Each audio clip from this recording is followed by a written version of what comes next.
The mystery of the stolen dog, an example of DNA fingerprinting.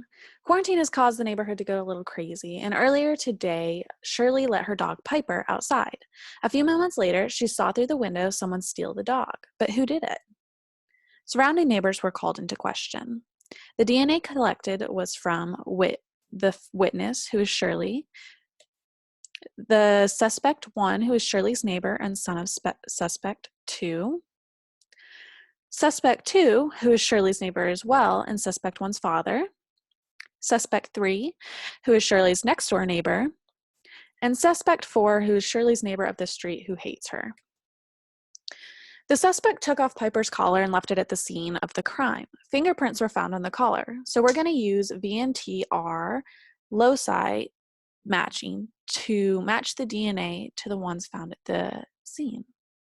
VNTR loci A showed this gel,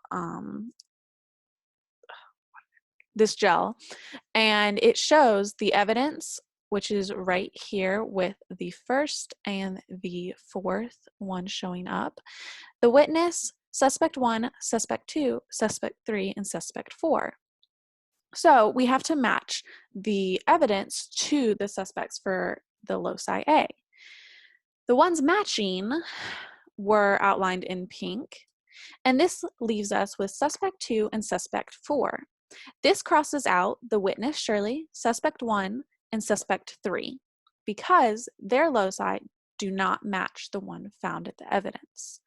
I'd also like to point out that suspect 1 is shown to be related to suspect 2, as suspect 2 is suspect 1's father, because they share one of the loci.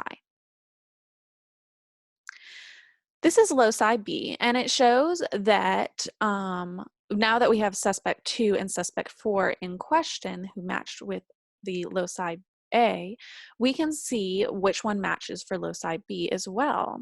And this shows that only suspect 2 matches for the evidence. So we can conclude that suspect 2 is our guy because his DNA matches for both of the loci, not just one. Piper was found and returned back to Shirley and is currently living her best life in quarantine.